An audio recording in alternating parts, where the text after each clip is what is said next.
What's up, everybody? This is Adam Polkowicz, and a lot of you have asked me to show you what I do to custom frame everything, so I'm going to put together a tutorial here where I'm going to show you step by step what my process is, hopefully save you guys a few bucks.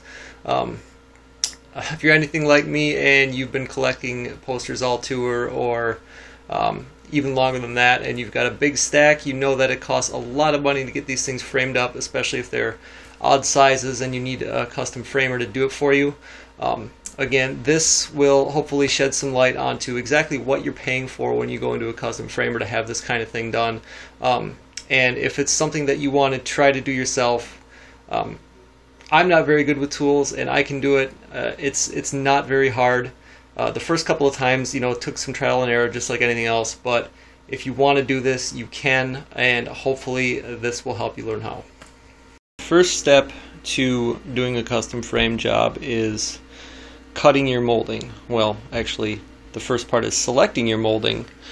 You can get 8-foot sections of picture frame molding, something like this, from pretty much any supply store like Home Depot, Menards, Lowe's. Typically they come in these 8-foot sections that are about $9 each. What you want to make sure of is that it's got this indentation on one of the sides. You can see it right there. It's called a rabbet. That's gonna hold all of your matting and your glazing and your backing and all of that good stuff. Typically they're about 2 inches wide. You can get them wider than that if you like. They're a little bit more expensive, but that's typically it. So that's your frame molding. You're gonna need something to measure with. Obviously it's got to be at least the length that you're cutting or it's not going to work. Tape measure, a yardstick. This little guy right here is a miter, well, it's not really a miter saw, but combined with this box here, this is called a miter box. This will help you cut 45-degree angles relatively easily. They're about $12. Thing you want to make sure of with these is that you don't get one that's cheap. This one's aluminum, and even then you can see, well, maybe not so much, but you can actually cut into the box and your cuts will not be perpendicular then, and when that happens your miter joints will not fit together. If you've got a miter saw or a chop saw, that's preferable. I mean, your cuts will be about a couple of seconds as opposed to about 5 minutes per cut. Trying to use this thing with a little bit of elbow grease, but this is the economic way to do it, obviously. Alright, so you want to prep your molding to get cut. They usually have this plastic wrap on there. You just got to remove that. Your first cut, you're not even really going to have to mark your molding at all. It doesn't really matter where you cut it, just somewhere close to the edge. You want to make sure that your short length is going to end up being the side that has the rabbet in it. I'll explain a little bit more about that if that's confusing a little bit here. So you just place this into your miter box. I'm going to actually slide it so the cut gets a little closer to the edge, about right there.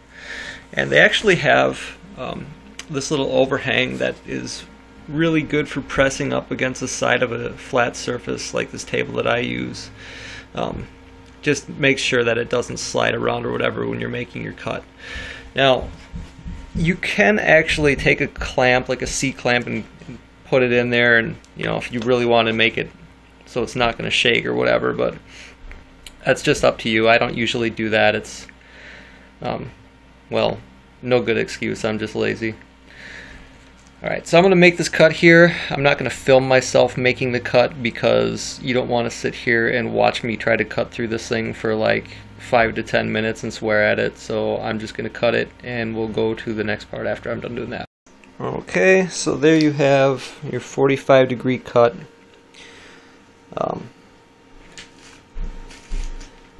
Now you need to measure how far you're going to cut the next one. Obviously the length of your frame is going to be determined by how big your print is. The one that I'm doing today is 12 by 18 inches. So you get to pick how big of a mat board you want to put in there. I'm going to do a 2-inch matting around the entire poster. So for a 12 by 18 inch print with 2 inches on each side, my frame is going to be 16 by 22. I have to add 2 inches or 4 inches. 2 inches per side, or 4 total. The important thing to note is that the length that you measure is going to be the short length, not the long length. I've seen people screw up by cutting their length on the long side, and basically you ruin your whole molding that way, and you have to start all the way over. Now, the other thing is, you can't just start right here and measure to a straight 16 inches and start cutting, because you have to compensate for the width of your rabbet. So what you have to do is measure how deep this indentation goes. Mine is a 1/4 inch.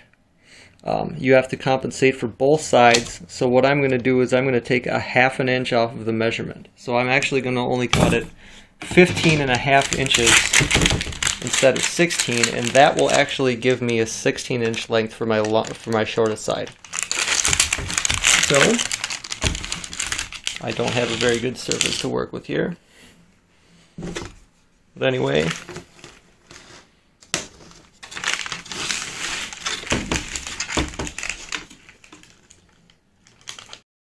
okay, so now I've measured my 15.5 inches. I've got my mark right there.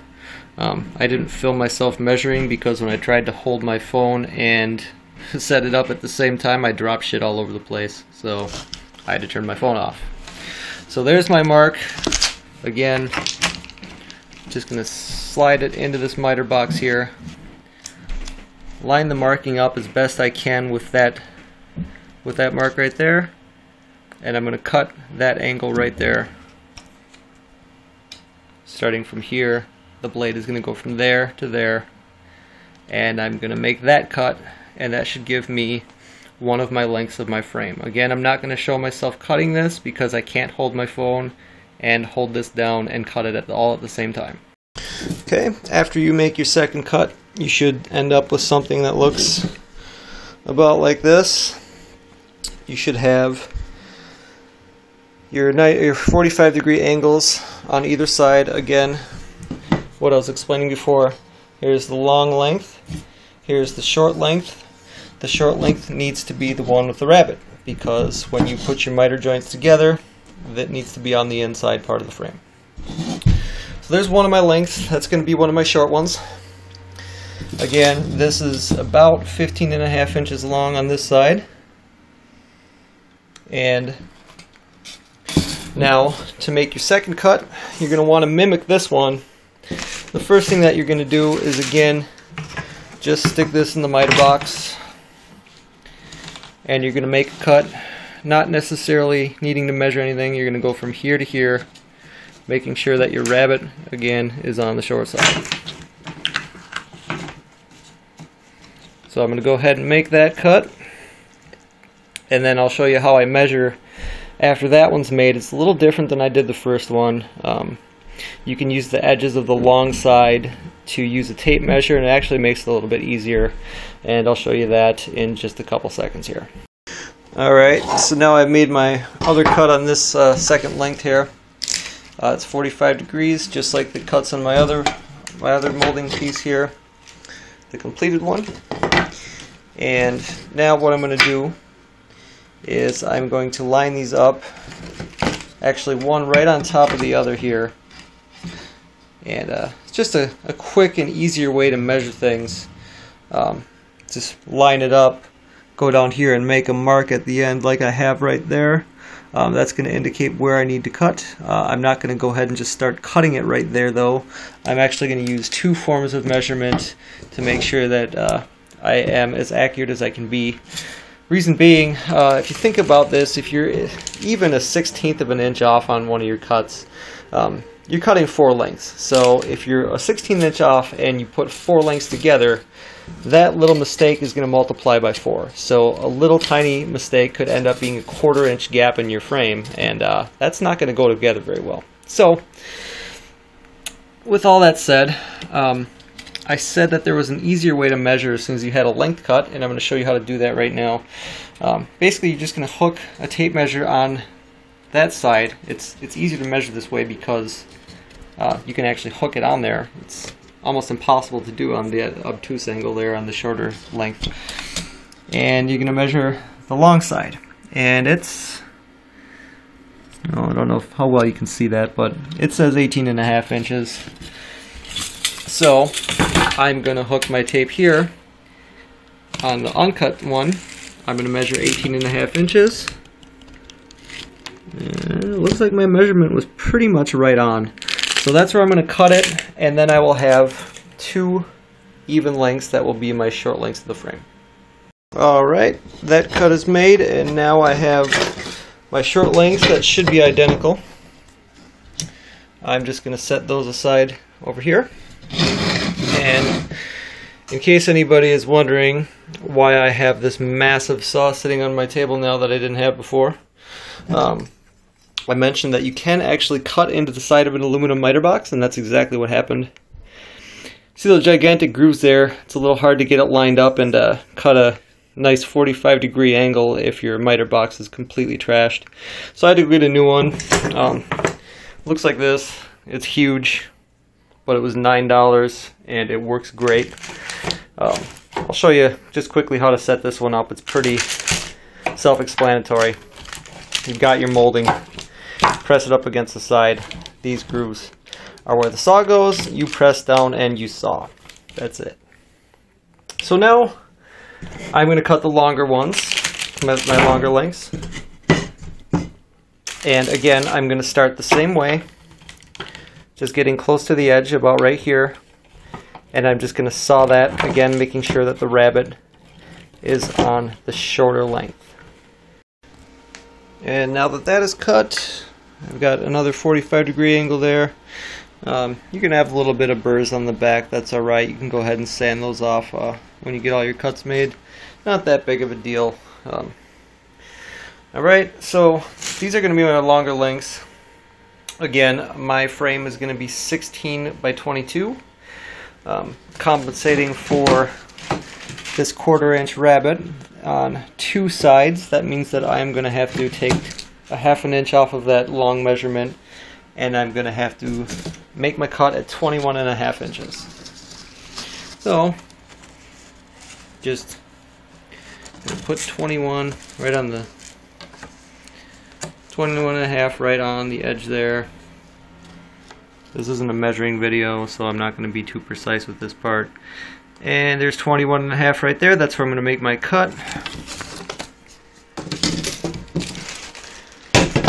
And that plastic sleeving that's on this molding, I'm just sliding it down as I go.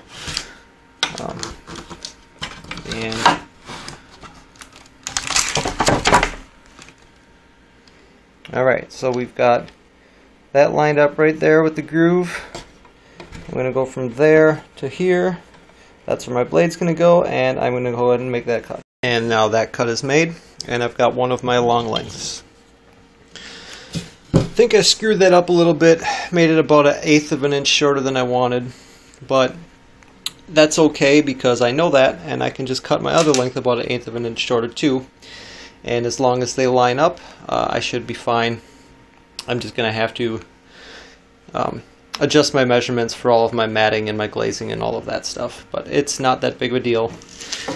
And now I'm going to make my last 2 cuts. Again, this one I don't really have to measure. I can just toss it in there and cut it, making sure again rabbet is on the short side. And I'm going to make this cut right here. And that cut is done. That means I have one more left. And the hard part is almost over. You've only seen about 5 minutes of me doing this, but I've been at this for a very long time.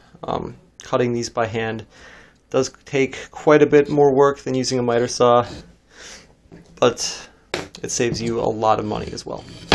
Now again, what I did is I screwed up and cut this about 1/8 of an inch short. Still, I'm just going to hook this here. and I'm going to measure this length because it's easier to do it that way. It should be about 3 inches longer than my length. It should be about 24.5. And it is just at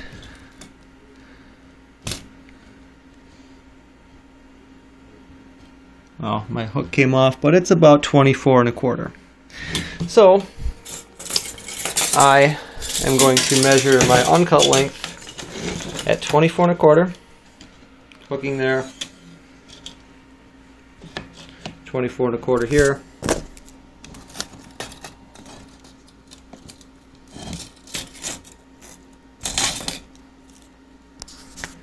You get the idea of measuring. I'm going to need 2 hands to do this. I can't hold my phone and do it, so I'm going to turn my phone off. Measure it at 24.25, and I'm going to put it in my miter box here. Make the cut going this way from here to here. And that will be all 4 cuts. And there is the last length. So that's the cutting stage of this whole deal here, this whole process I go through. Now we've got 2 long pieces,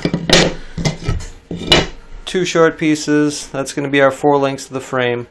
The next thing that we're going to do is we're going to go through how to put this together, and you're going to need a couple more supplies for that. For now, you can just set your tape measure and your ruler, any sort of marking pencil or pen aside. What you're going to need is some wood glue and one of these guys. This is a band clamp, and what this is going to do is going to essentially wrap around all 4 corners of your clamp or of your frame, and it's going to pull it together from all directions to make sure that your wood glue is going to bond in your miter joints appropriately. These little metal pieces here, these little brackets, they just kind of go inside of this band. It's basically a nylon strap with some brackets. It's got a little ratchet device on it, and I'll show you that here as soon as we get this all glued together. Alright, we're going to put the wood glue on now. Misconception of what wood glue is that you can just slap it on there and stick the pieces together. That's not how wood glue works. What you're going to do is you're going to put it on the end,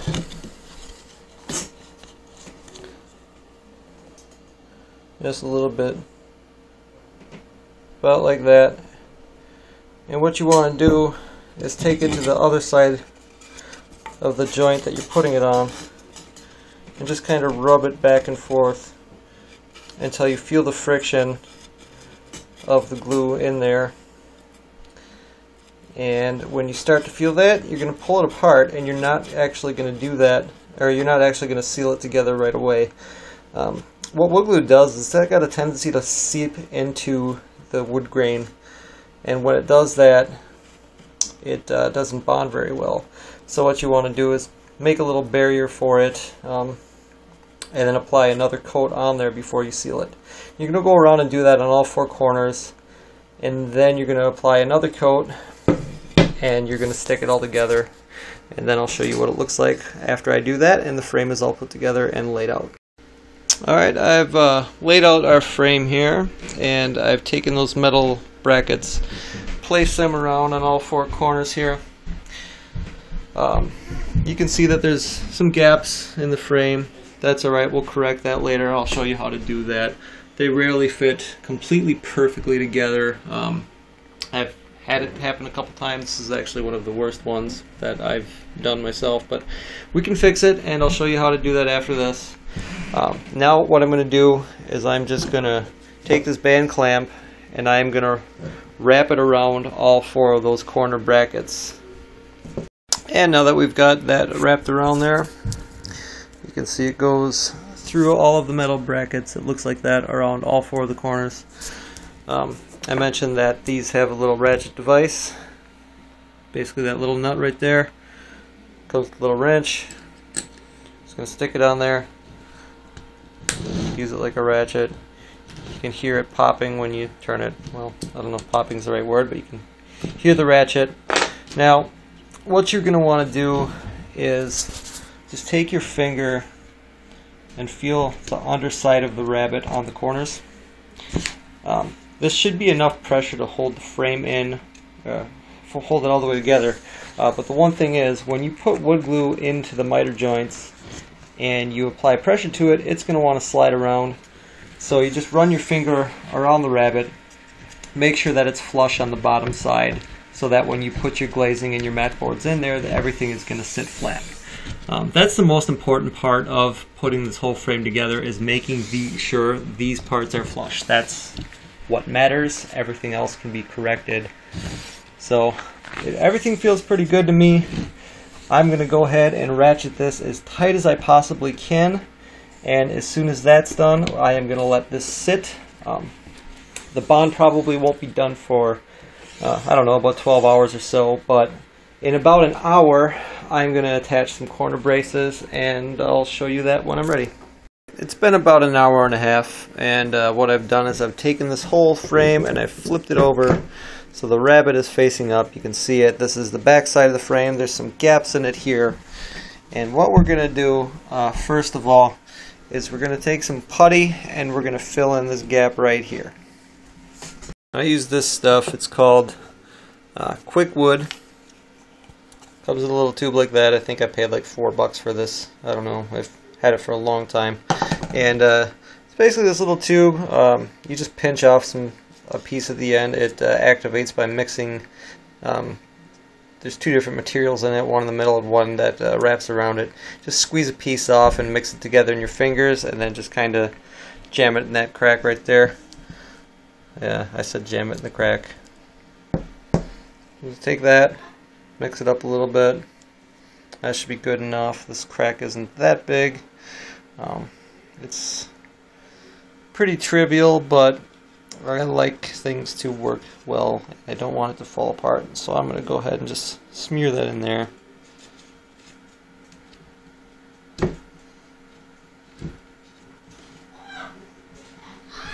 Now, you can go ahead and sand this if you want.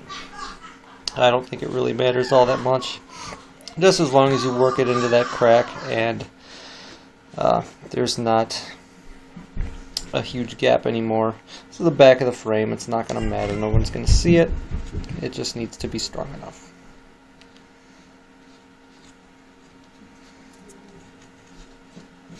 The excess pieces fall off pretty well with this stuff, so sanding isn't that big an issue. It's more on the visible parts where you want to do something like that.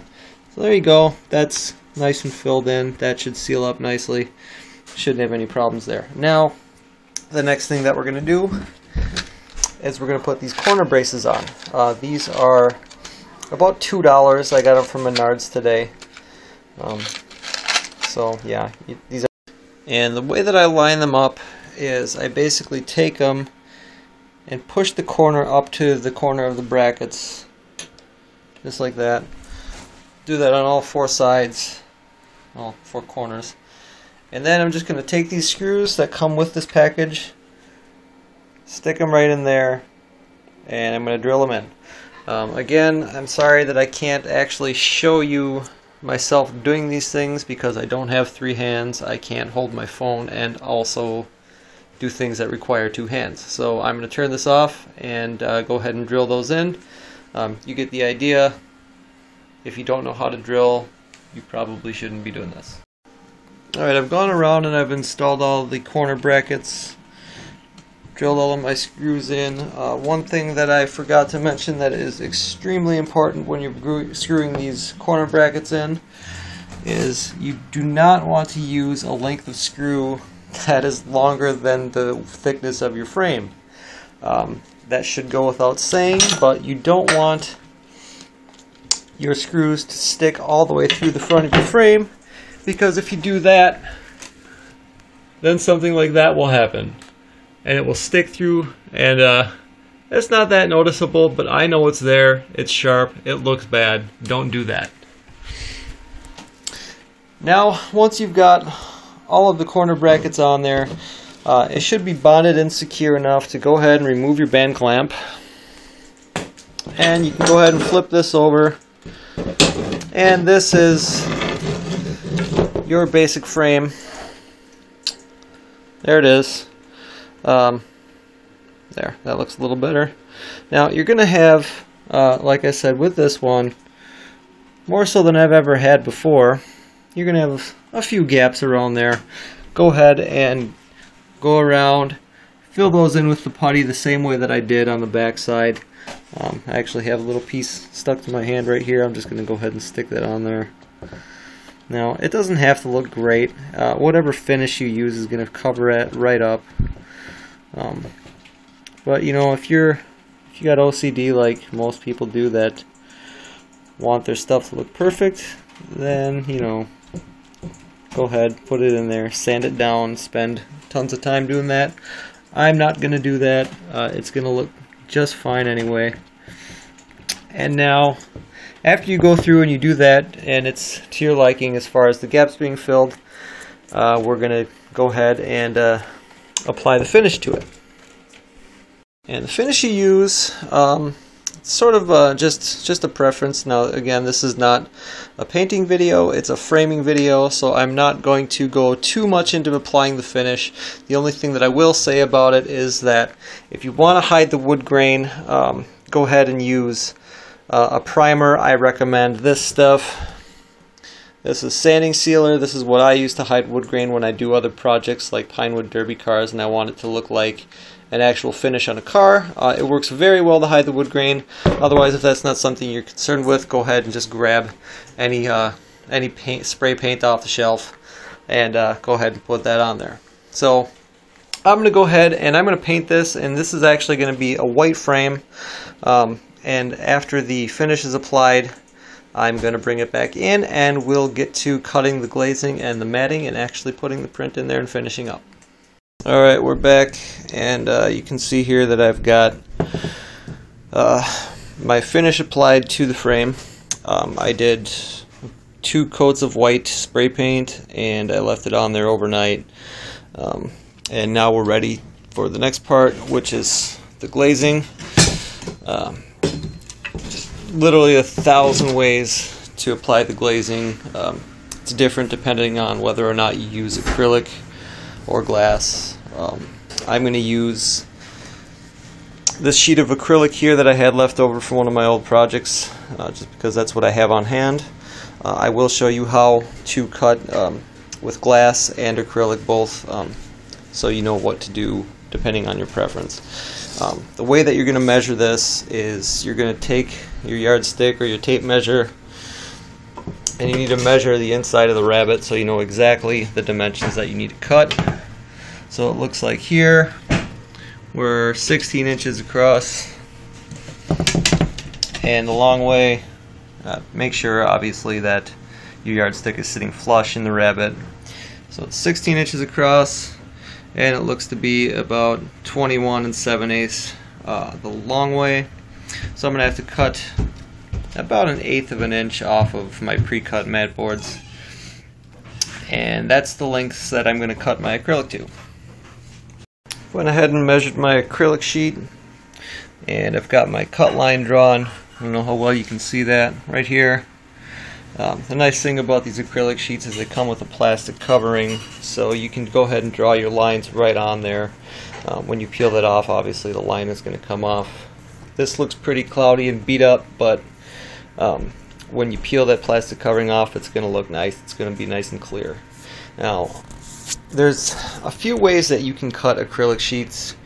The way that I'm going to do it is I'm just going to grab a jigsaw, this electric jigsaw here, and I'm just going to go ahead and cut right down that line. Now, if you're going to use a jigsaw, first of all, you've got to have a blade that has a lot of teeth on it. This one's probably not even good enough, but for this small of a cut, it should be fine. The more teeth, the better. You want as little friction as possible, because look what's going to happen when I pull the trigger. The blade bounces up and down. That means that your acrylic sheet is also going to bounce up and down when the teeth catch on it, and it's going to vibrate the crap out of your acrylic sheet, and if you don't have this thing clamped down appropriately, it will crack, it will chip, and it will be terrible. You're going to cost yourself a lot of money if you do not do this part correctly. So I recommend clamping it down if you have a longer cut than this. Also, this other piece that's hanging off here, you want to make sure that it's level with where you're cutting. just any way possible that you can go ahead and clamp this down and get it to minimize the bounce, and you should be alright. So I'm going to go ahead and cut this, and I'm not going to film myself doing it because I need 2 hands. And now I've got my acrylic sheet cut. Again, it looks pretty beat up along the edge, but that is actually just the plastic folding in. So when I peel that off, you're not even going to notice that. It's going to look nice and clean. And it's any little tiny minor chip or imperfection is going to be hidden behind this rabbet here. So this cut is pretty good. It's not the best one that I've done. It doesn't have to be perfectly straight. As long as it rests inside this rabbet here, that's all that you're wanting to do. Now, if you don't have a jigsaw, you can get one of these. This is an acrylic cutter. You're just going to use that and a straight edge. And all you do is you clamp down your straight edge wherever you're going to cut it. Take this deal here and score the acrylic along your straight edge. Acrylic requires quite a bit more scoring than glass to get it to break properly, so you're just going to score it back and forth. Just do something like that. I don't know, I would say maybe 3-4 times along the same cut line. And then what you can do is you can either grab both sides with your hands and just kind of twist it until it breaks down the score line. They do make glass cutting pliers where you just basically put it on there and you squeeze it and it will break down your score line as well. Again, you need to score a lot more with acrylic than you do with glass. Same idea really with glass, and I'll show you how to cut glass in just a second here. We'll pretend this is a glass sheet. If you prefer to cut glass instead, this is the way that I do it. I've got my mat cutter here. It's the Logan Compact Elite Mat Cutter, and it comes with one of these. This is a glass cutting insert. It's got this little wheel here. That's what's actually going to score your glass. And basically what you do is, as soon as you got it measured out and you know where you need to cut it, just take your sheet of glass. Again, we're pretending this acrylic is glass. And you pull up this deal, slide it in there.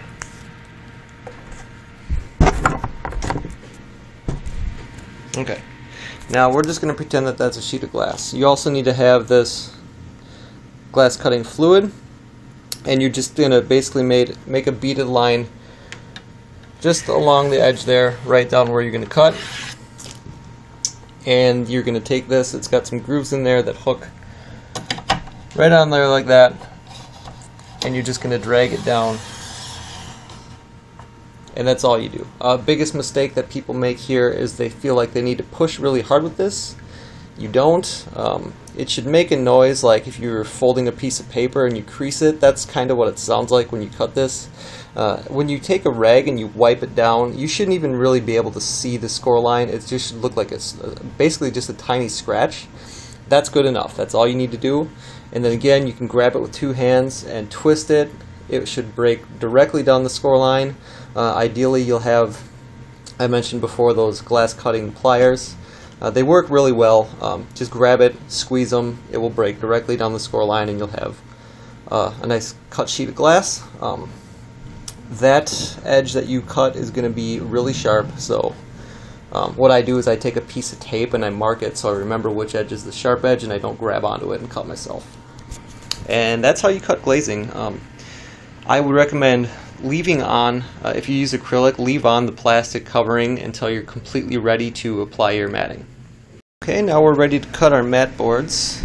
They are going to be cut to the same dimensions that you cut your acrylic. Again, they're going to be cut depending on the dimensions of the inside of your frame. I've had a couple of pieces pre-cut to 22 by 20 or 22 by 16 inches. I thought that was going to work out, but it's not going to because I made a mistake making the frame and I need to cut about 1/8 of an inch off the edge of the mats. Since I have them pre-cut, I'm going to show you how to cut the outside dimensions, just so that's included here. I'm not going to show you how to measure because that's not really part of framing. You use a straight edge and a pencil, you make your measurement. Again, that's going to vary depending on how big your frame is. And then what you're going to do is you're just going to line up this again with wherever your measurement is. Make sure your line is right down straight here. This piece here is adjustable on the back, and what you can do with this is, say you have this mat board and you need to cut about 2 inches off of it. There's a ruler on there. You set this outside edge like it says here right at 2 inches, and you tighten these knobs, press this right up against there, and you're ready to go. Now for straight cuts, it's got this insert, basically just a handle with a razor blade on it. It's got those grooves again, just like the glass cutter does, and you're just going to hook the grooves on there and just pull it straight down there like that, and it should make a nice cut for you right down the edges. And that's how you cut the outside dimensions. So as soon as we've got those ready to go, I'm going to show you how to measure and cut out the window. Okay, the first thing that you're going to want to do once you have all of your outside dimensions cut, just kind of stick them in here and make sure that they're all going to fit. Nothing is worse than cutting out the window and then figuring out that you have to resize the outside, because then your widths are not going to be the same all the way around.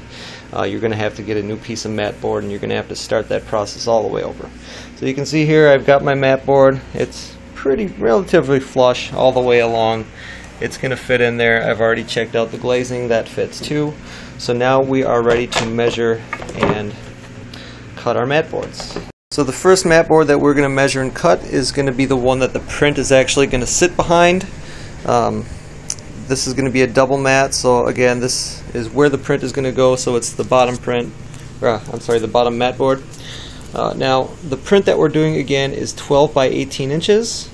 This mat board is 16 inches across. The smaller dimension is 12 inches on the mat board, on the poster. So what you're going to do is you're going to take 16, subtract 12, and divide that number by 2, and that's going to give you your width dimensions and make sure that your window is nice and centered. So 16 minus 12 is 4, divided by 2 is 2. I'm going to go ahead and mark 2 inches in on each side, and I'm going to go ahead and go around and do that on the other side.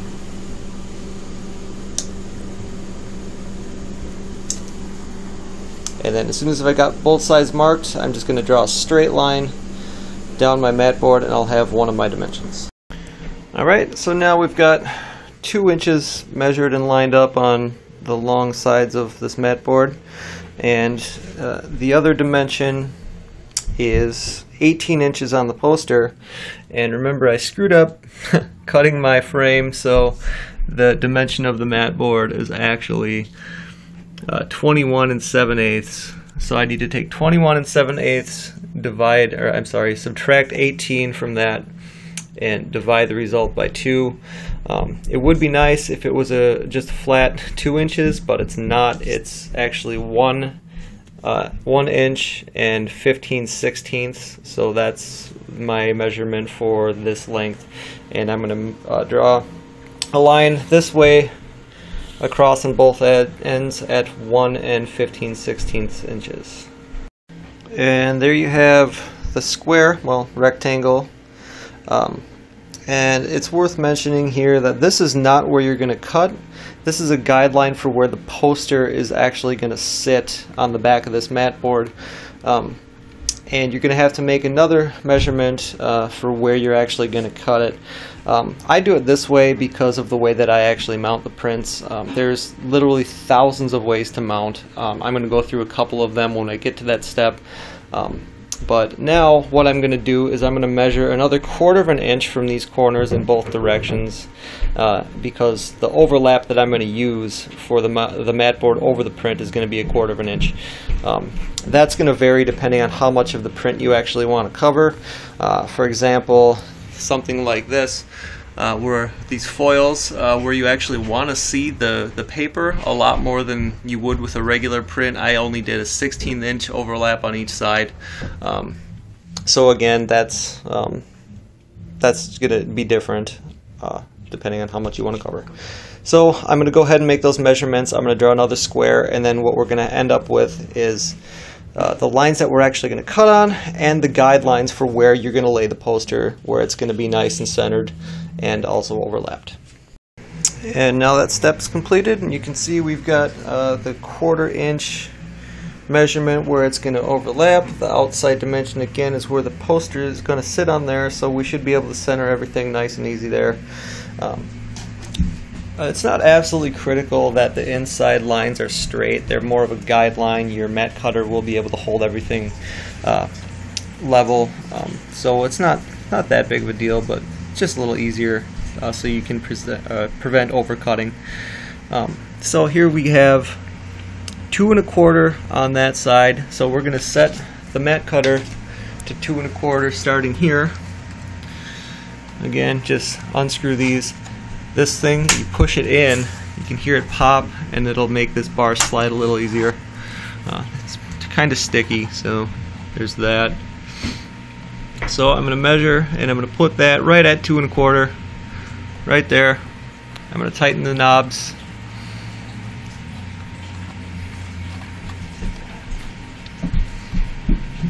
And that will allow me to cut both long lengths of this mat board.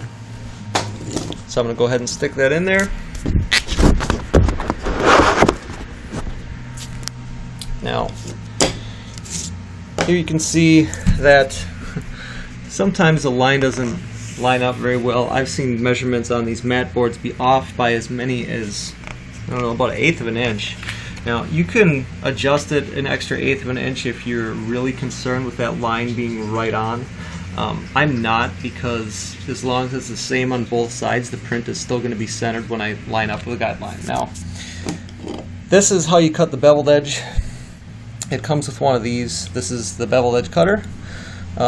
It's got this little button here, basically, where you push it to engage it, pull it out to disengage, and what you're going to do is you're going to put it right here. Again, it's got those grooves like all the other inserts do. Put it right there. It's got a line on the outside. You're going to line that up with your cut line. Take your thumb, push it in. That will engage the blade, and then you're just going to slide it all the way up until your guide line gets to the other end. And then disengage before you pull it out, because if you don't do that, you're going to end up with rounded corners. Go just barely beyond the cut line on this side so you don't get a bunch of frayed edges on the insides. That's just something I learned from trial and error. So there we go. We've got one side cut. I'm going to flip it over and do the same thing on the other side. Now I've got 2 sides cut. If you lift it up, you can see it's cut right there. This one actually ended up pretty close to the line. It's cut and beveled there. Now, remember, this one was about a 1/16 of an inch off, so what I need to do is adjust this by only a 1/16 of an inch from where I was, because I was at 2 1/4 exactly when I cut the other dimensions. You can, make the measurement exactly again if you feel like you need to, but it shouldn't really be that necessary. So I'm only moving it in a 1/16 of an inch from where it was. And that will be good. Go ahead and tighten the knobs, and I'm going to go through the same process again. Just going to slide that in there, make sure it's nice and flush against that edge.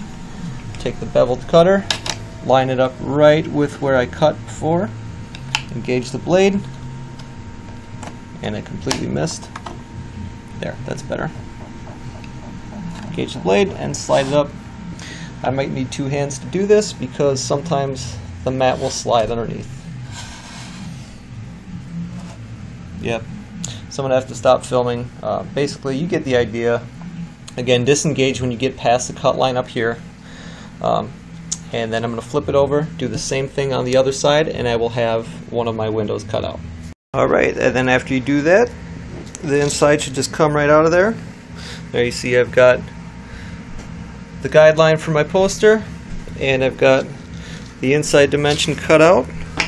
Flip it over, it's a nice beveled edge all the way around. Looks pretty clean. Now if you look at the outside edge of this mat board, I don't know if, well, right here you can see it. See how it's sort of frayed? That's a good indication that you need to change out your blade on your straight cutter. Anytime you see frayed edges like that, your blade is too dull.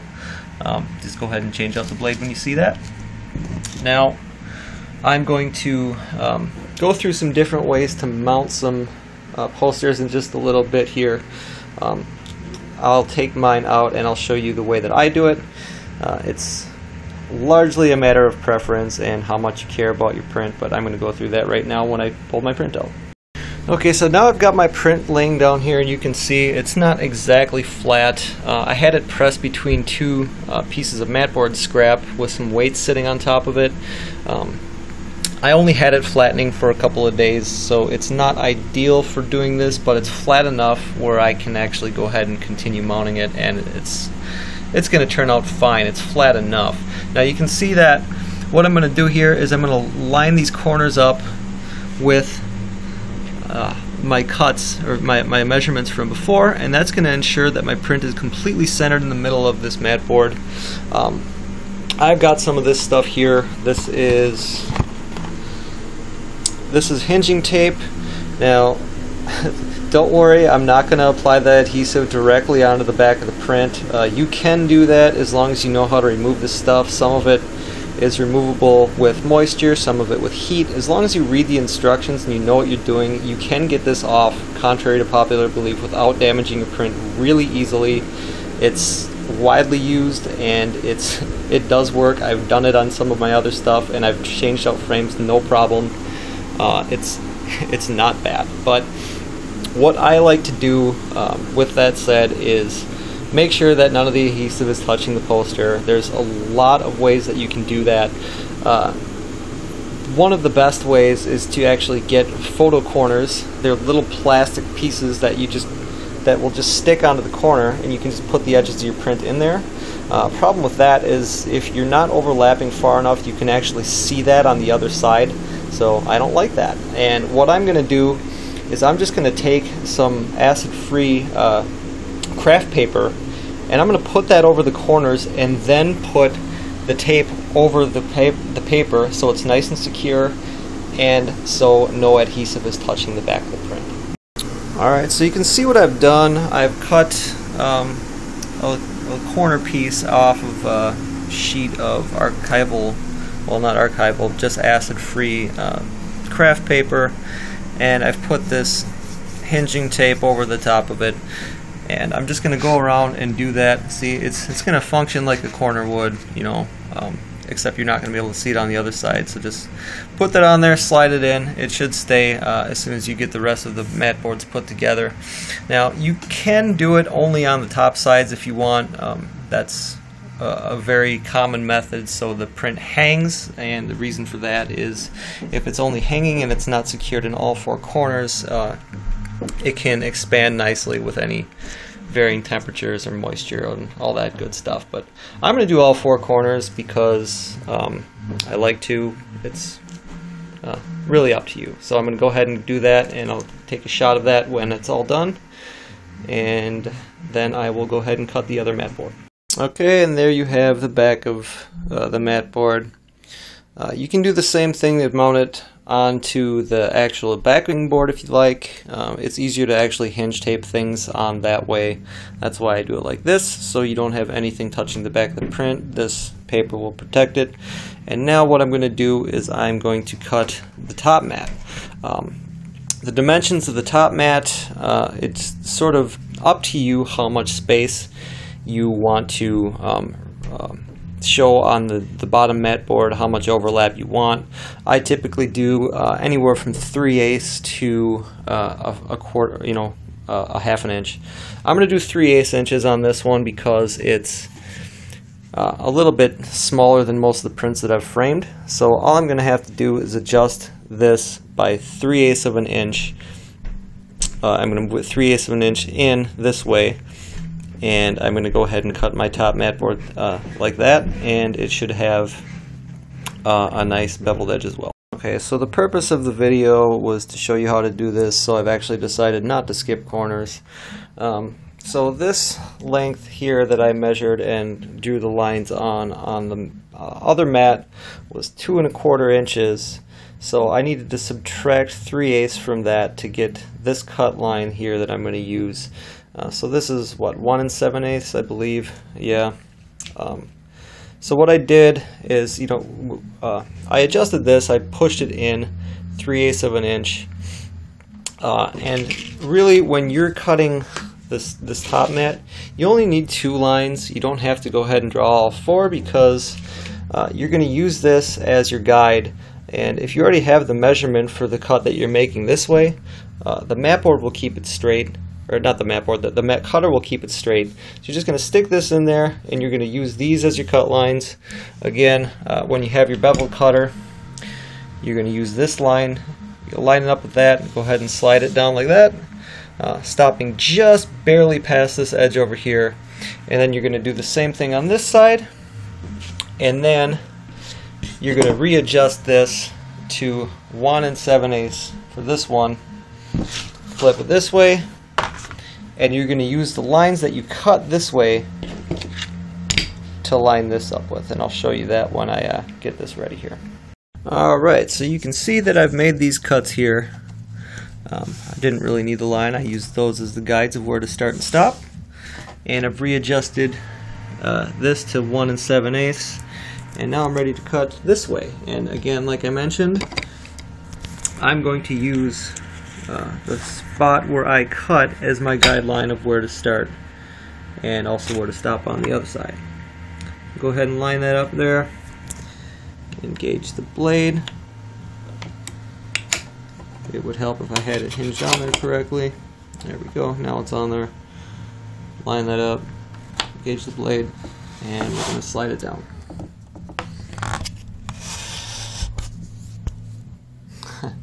This actually goes much easier if I can push it down, so I'm going to stop filming now, and I'm going to do both sides. And after you've flipped it over and done both sides, the middle should fall out. And now we've got the top mat board. Nice clean beveled edge all the way around. That looks pretty good, I like it. And now we are ready to lay it into the frame. Again, I mentioned before, do not take the plastic off the glazing until you're totally ready to put everything in there, and that's what we're going to do right now. And I apologize, I forgot one of the parts that you need to do before you can put everything into your frame. You need a backing board. This is, I believe, a 3/8 inch thick foam core board. It's acid free. It's going to work nicely for keeping your print nice and safe. The dimensions that I've measured out here are, again, 16 inches wide by 21 7/8 long, because that's the measurements of my frame. You can cut this any way you want. It doesn't really need to be good. Well, I mean, don't make it bad, but it doesn't have to be perfect. It just needs to fit into your rabbet on the back of your frame. What I do is I go ahead and stick this thing into the mat cutter here, line up this line with the cut line here, and use the straight cutter and just slide it down there. Sometimes these are a little thicker than a mat board can handle. You're just going to have to go over it a couple of times to get the cut. So I'm going to go ahead and do that, and then I'm going to lay everything into the frame. And I've got my backing board cut now. I learned something really cool today that I had no idea of before. Well, it's not super major, but I thought it was pretty cool. The straight cutter here, it's got multiple settings, so if you need to cut something a little thicker, you can just slide the blade down and attach that in there, and it cut this backing board no problem. So that was kind of cool. Now I'm going to go ahead and take the plastic covering off of this glazing sheet here. And after I do that, I'm going to lay this in here in this order. Glazing sheet first, and then I'm going to put the top mat and then the bottom mat on top of that, and then I'm going to put the backing on. Now I've got everything in the frame, top mat, bottom mat with print mounted on it, and the foam core backing board. Now it's time to secure the foam core inside of the frame, and what you're going to use, well, at least what I use, are these things right here. They're called glazer points, and basically what they are, they're used for windows usually, but I use them for this. They work well. They've got this little point here and this basically little bracket, and what you do is you just stick it right up against the wood like this. use whatever tool you feel necessary to drive that point into the side of the wood until the brackets that stick up are flush with the board. You can put as many in there as you want. I usually do 2 in the corners, a couple on each length. So I'm going to go ahead and put those in there, and I'll take I'm going to stop filming. I will show you what it looks like when those are all in there. So there's what it looks like with all your glazer points intact on the back here, with the mat board and the backing board all secured. Sorry, I'm getting really tired, so I'm rambling a little bit. Now, you can stop here if you want with the backing, or you can seal it. Now, what I'm going to do is I'm going to take this craft paper here, and I am going to cut a rectangle out, and I'm going to glue it to the back of the frame. Now, this frame is, again, well, the rabbet anyway, is 16 by 21 7/8. I'm going to add a 1/2 inch on that, put wood glue all the way around the outside of the piece of paper that I cut, and I'm going to glue it to the back of this to seal it off. And now I've got the craft paper glued onto the back over the backing board. That's going to make a nice seal there so no dust can get through the back. You can see here that it's kind of wrinkled in the middle. It's not completely smooth. What you do to take care of that is just put a little bit of water in a spray bottle, stand your print up straight like this, and spray the back of it very lightly with water, and that will cause the paper to shrink and it'll tighten up your seal. I know a lot of people are kind of sketchy about spraying water onto something where your print is, but don't worry, it is sealed and it won't get on the inside. That's totally optional. This is actually sealed pretty good. I've seen craft paper where it's way looser than that. This is actually a pretty tight seal. I don't know that I'm going to do that with this one. I may. Again, that's one of those optional things. There is a lot of optional steps that I skipped. For example, when you put your glazing sheet in, whether acrylic or glass or whatever, you can take this hinge tape that I use to mount the print to the back of the mat board and put a line of that right inside your rabbet before you even put anything else in there. What it does is just an additional buffer for any sort of chemicals or any acidity that's going to be released from the wood or the paint that could cause your print to yellow. I don't do that when I do double matting, because 2 acid-free mat boards I think are more than enough to serve as a buffer. One thing that I don't think I mentioned before is that the width of your mat board does matter more than just the aesthetics of your print.